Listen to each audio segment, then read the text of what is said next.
Welcome to our channel. ఈ రోజు నేను ఛాలెంజ్ చేసి చెప్తున్నా అండి. అది కూడా 45 రోజుల్లో మీకు హెయిర్ లాస్ కంట్రోల్ అయ్యి హెయిర్ గ్రోత్ వస్తుంది అని చెప్పేసి అంటున్నారు. ఇది నా మాట కాదు, నేను చెప్పిన మాట కాదు. Senior clinical pharmacologist doctor Chandini గారు చెప్పిన మాట. అసలు హెయిర్ లాస్ ఎందుకు అవుతుంది, హెయిర్ గ్రోత్ అవ్వాలంటే ఏం చేయాలో ఒక బెస్ట్ రెమెడీ చెప్తా అంటున్నారు. ఈ రెమెడీ కూడా ఛాలెంజ్ చేసి చెప్తా ఉన్నారు. సో అదేదో మేడం ద్వారానే తెలుసుకుందాం. నమస్తే మ్యామ్.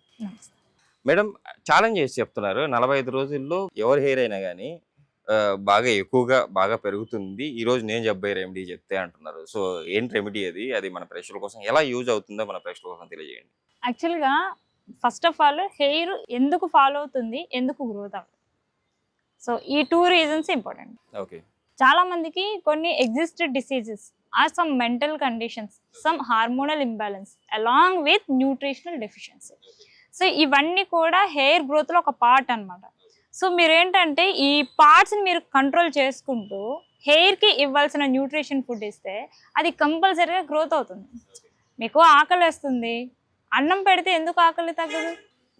Just thinking. సో మన హెయిర్ ఎందుకు ఫాలో అవుతుంది? థైరాయిడ్ కండిషన్స్ ఉన్నా ఫాలో అవుతుంది. Either some chronic diseases or cancer treatments, either hereditary or nutritional deficiency like vitamins, next మన హెయిర్కి కావాల్సిన వైటమిన్ సి, వైటమిన్ ఈ ఇట్లాంటివి లేకపోవడం, అండ్ దానికి కావాల్సిన హెయిర్ గ్రోత్కి కావాల్సిన బయోటిన్ ఇలాంటి పదార్థాలు లేకపోవడం. అండ్ థర్డ్ థింగ్ ఏంటంటే మన స్కాల్ప్ లోపల ఉండే ఒక పీహెచ్ని మెయింటైన్ అవ్వకపోవడం. అండ్ ఆ హెయిర్లో ఉండే కొన్ని సమ్ ఫంగల్ ఇన్ఫెక్షన్స్ ప్రతిసారి ఉండకపోవచ్చు. లైక్ ఇప్పుడు ఏమవుతుందంటే అంత బాగానే ఉన్నా వాళ్ళ హెయిర్ గ్రోత్ ఉండదు.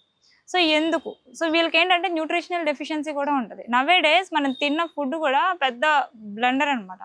సో ఒకటి తీసుకుంటే ఒకటి తీసుకోము, ఒకటి తీసుకుంటే ఒకటి తీసుకోము. సో ఈ రీజన్స్ వల్ల హెయిర్ ఫాల్ అవుతుంది. సో ఈ రీజన్స్ వల్ల హెయిర్ ఫాల్ అవుతుంది కాబట్టి హెయిర్ని మనం ఎట్లా ఉంచుకోవాలి అదే యాక్చువల్గా ఇంపార్టెంట్. ఫస్ట్ ఆఫ్ ఆల్ ఏంటంటే హెయిర్కి కావాల్సిన బ్లడ్ సర్క్యులేషన్ అందా. సో హెయిర్కి కావాల్సిన బ్లడ్ సర్క్యులేషన్ ఇవ్వాలి అంటే బ్లడ్లో ఉండే ఇంగ్రీడియంట్స్, మల్టీవైటమిన్స్ హెయిర్కి వెళ్ళేటట్టు చూసుకోవాలి. ఓకే.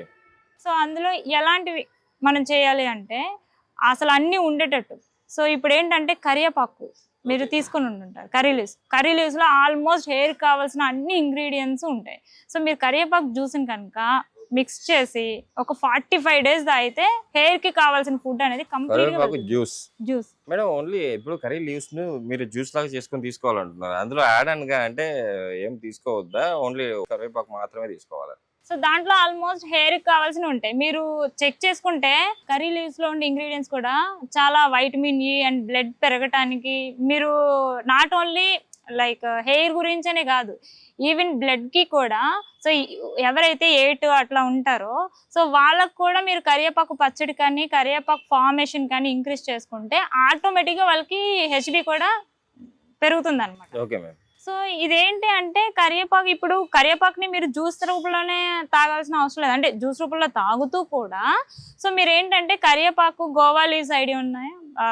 4-5 జామాకులు, ఆ రెండింటిని మిక్సీ చేసేసి కర్డ్ ఉంటుంది కదా, ఆ కర్డ్లో కలిపేసి 1 cup ఆఫ్ కర్డ్లో ఈ పేస్ట్ని కలిపేసి అందులో కొద్దిగా 1 tablespoon కోకోనట్ ఆయిల్ వేసేసి ఒక జెల్లా ఉంటుంది. ఆ జెల్ని మీరు హెడ్కి అప్లై చేసేసి ఒక 1 to 2 hours ఉంచి మైల్డ్ కొద్దిగా షాంపూతో వాష్ చేసినా కూడా హెడ్లో ఉండే డాండ్రఫ్ అంతా చనిపోయి దాంట్లో ఉండే pH లెవెల్స్ తగ్గి ఆటోమేటిక్గా మీకు హెయిర్ గ్రోత్ అట్లాగే హెయిర్ ఫాల్ అవ్వకుండా 2 ఉంటాయి అన్నమాట. అసలు హెయిర్ ఫాల్ ఎందుకు అవుతుంది మెయిన్గా అంటే ఫర్ ఎగ్జాంపుల్ కొన్ని థింగ్స్ని మీరు మోడిఫై చేయలేరు. లైక్ ఇప్పుడు ఎన్విరాన్మెంటల్ పొల్యూషన్ ఉంది, మీరు పొల్యూషన్ మోడిఫై చేయగలరా? బయట వెహికల్ పొల్యూషన్ మీరు మోడిఫై చేయగలరా? సో దాన్ని మోడిఫై చేయలేరు కాబట్టి మీరు తీసుకోగలిగింది ఏంటంటే మీకున్న డిసీజ్ని కంట్రోల్లో పెట్టుకుంటూ, ఏవైతే డిసీజెస్ వల్ల వస్తున్నాయో సో వాటిని కంట్రోల్లో పెట్టుకుంటూ న్యూట్రిషనల్ సపోర్ట్ ఇవ్వాలి. ఓకే. సో ఇలా న్యూట్రిషనల్ సపోర్ట్ ఇచ్చినప్పుడు ఏమవుతుందంటే హెయిర్ ఫాల్ అవ్వకుండా హెయిర్ స్ట్రాంగ్ అయ్యి గ్రోత్ అవడానికి ఎక్కువ అవకాశం ఉంటుంది. మేడం, కరివేపాకు అండ్ జ్యూస్ తీసుకోవాలి అని చెప్పేసి అన్నారు కదా, ఈ జ్యూస్ ను డైలీ ఎన్నిసార్లు తీసుకోవాలి, ఎంత క్వాంటిటీలో తీసుకుంటే మంచిది అంటారు? జస్ట్ 200 ml చాలు. అండ్ ఎర్లీ మార్నింగ్ తీసుకుంటే, అంటే ఎర్లీ మార్నింగ్ అంటే బ్రేక్ఫాస్ట్ తర్వాత అయినా తీసుకోవచ్చు, లేదా మీరు ఈవినింగ్ టైంలో. ఓకే మేడం, 200 ml లో ఎన్ని కరివేపాకులు తీసుకోవాలి? 200 ml లో ఎన్ని కరివేపాకులు తీసుకోవాలంటే జస్ట్ ఒక రెమ్మ చాలు. ఒక రెమ్మ చాలు. ఒక రెమ్మలో అంటే ఒక 10-15 లీవ్స్ ఉంటాయి. 10 to 15 లీవ్స్ ఉంటాయి, సరిపోతుంది. మేడం ఇప్పుడు మీరు యాక్చువల్లీ కరివేపాకు హెయిర్ లాస్‌ని కంట్రోల్ చేస్తూ, హెయిర్ గ్రోత్‌ని స్టిమ్యులేట్ చేస్తది. మీరు చెప్పినట్టు తీసుకుంటే అని చెప్పేసి అంటే ఛాలెంజ్ కూడా చేశారు. అంటే నాకున్న చిన్న డౌట్ ఏంటంటే ఈ మధ్య కాలంలో చిన్న పిల్లల్లోనే గ్రే హెయిర్ ప్రాబ్లమ్ వస్తా ఉంది కదా! సో, ఆ ప్రాబ్లమ్‌ని క్యూర్ చేయగలుగుతదా? ఖచ్చితంగా. మీకు గ్రే హెయిర్ కానీ, వైట్ హెయిర్ కానీ, సో అందులో ఉండే వైటమిన్ సి ఇంగ్రీడియెంట్ గానీ, వైటమిన్ ఈ గానీ, యాంటీ ఆక్సిడెంట్స్ గానీ, సో ఈ హెయిర్ గ్రోత్ అవ్వటానికి అండ్ గ్రే హెయిర్ రాకుండా ఉండటానికి హెల్ప్ చేస్తాయన్నమాట. అలాగే హెయిర్ గ్రోత్‌ని ప్రమోట్ చేస్తాయి. హెయిర్ గ్రోత్ అయ్యే విధంగా కూడా చూస్తాయి. సో ఇది తీసుకోవటం వల్ల బెనిఫిట్ చెప్పాను కదా! మీకు ఎప్పుడైతే బ్లడ్‌లో ఉండే బ్లడ్‌కి కావాల్సిన components like iron and magnesium ఇవన్నీ బూస్టర్స్ దొరికాయో, సో మీకు ఆటోమేటిక్‌గా హెయిర్ గ్రోత్ అలానే పెరుగుతదన్నమాట.